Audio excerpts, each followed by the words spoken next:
If your team blows through $20 faster than you can say budget, I've got news. It's not entirely their fault.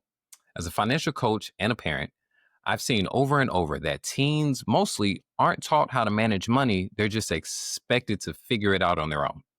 The brain science backs this up. The teen psychologist Lisa Damore points out the adolescent brain is wired for short term rewards over long term planning, meaning they're not naturally equipped to think like investors or savers. In this video, I'll show you why your teen's money habits are normal for their age in life and how you can guide them towards better choices without nagging them, arguing, or feeling like you're the bad guy. Let's get into it. All right. So today, got three of them things. Three reasons why your child struggles with saving and how you can counteract that and help them see the light when it comes to money. All right. Right into it. Reason number one, doesn't matter if I spelled it right or not, but the word says consequences. You feel me? All right. Big reason, teens don't understand the consequences behind their spending, right? Teens often spend freely because someone else is covering their needs, their food, their lights, shelter, taking them to and from school, everything. So money doesn't mean anything to them. There's no stakes. Technically, to them, money's infinite. That's why they ask you for something new every single day and it never stops. All right. So, how do we counter this? Give them controlled responsibility. Set a budget for things like lunch, gas if they're driving, or personal spending.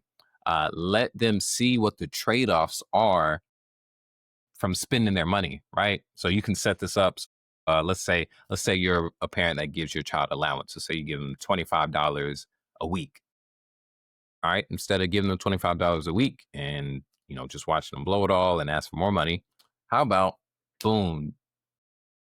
What month are we in? August. So September 1st, you give them $100 and you're like, hey, here's your $100 for the month. This is supposed to cover XYZ, whatever snacks you want, whatever food you want. If you're getting ice cream at school, you want to buy yourself, new gloves for football, whatever.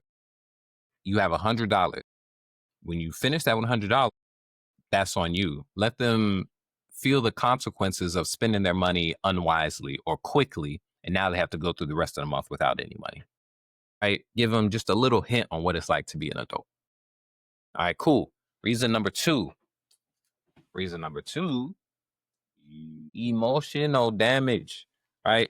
Emotions.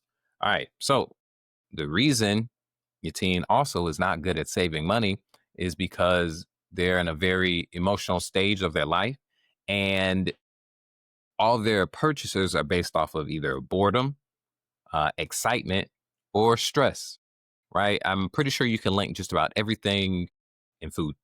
I don't know if that's an emotion, but I'm pretty sure you can link all of your child's purchases to those things, right? They're spending money on video games, either because they're bored, but most likely they're spending it on video games because of other emotional factors dealing with their friends, right? They want to be perceived as the person who's wearing the newest outfit that came out, on Call of Duty or what have you. Damore, right? The teenage psychologist genius, great book. She notes that emotional regulation is still developing in teens. So impulse spending is often tied to feelings, not necessarily needs. So it's hard to explain to them, hey, these are your wants, these are your needs, because their mind is just running off of emotions. So what do we do about it? Teach them to pause before purchases. Since they're making all these emotional purchases, if they pause, think holistically, do I want this right now? And if I do, am I still going to want it in 48 hours? So 2 days from now, am I going to be like, man, I'm glad I bought that thing? And really, this goes back to the topic from our last video is their autonomy, right? You just want to put these ideas in their heads and then let them make their own decisions. So they don't even have to necessarily answer you, right? Just tell them, hey, try to pause before you make your purchase. And after that, decide, hey, am I going to want this in 48 hours? And based off of that, if they start doing that, they may decide not to make some of the purchases they probably would have made in the moment just because, like, ooh, shiny thing central.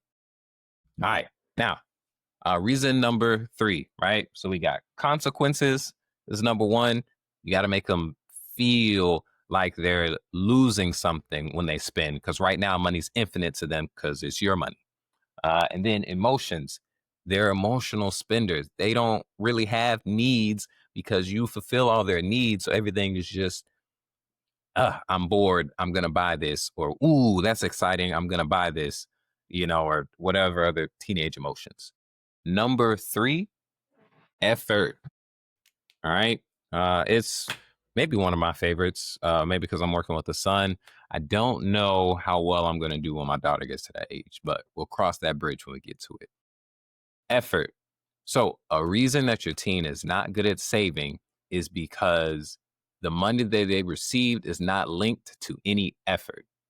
$50 from a parent feels very different than $50 from doing something like cutting grass or walking other people's dogs or selling t-shirts, right? It's a different kind of 50. When they haven't worked, there's no mental cost attached. So how do we counter this? So instead, connect purchases to labor, right? They want a hoodie. That's 3 hours of work on a summer job to get that hoodie, right? They want new cleats for football. It's like, okay, well, these cleats cost, $150. You're making $50 off of cutting grass. You need to go cut 5 people's yards for $50 each. And now you get the cleats, right? This starts to change things when it's like, oh man, I don't just get the cleats just because I asked, because then they're just going to infinitely ask for more cleats and more shoes and more helmets and more pads. Yes, my son plays football. It's a little annoying. Proud of him, want him to do great, but they be wanting a lot of unnecessary things. All right, so summary: consequences, right? Emotional.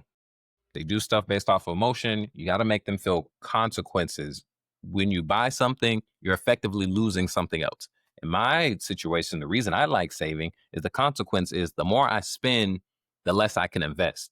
So the more I spend money over here, I'm just giving my money away when I could have invested, I could have paid myself and had my money make more money for me, right?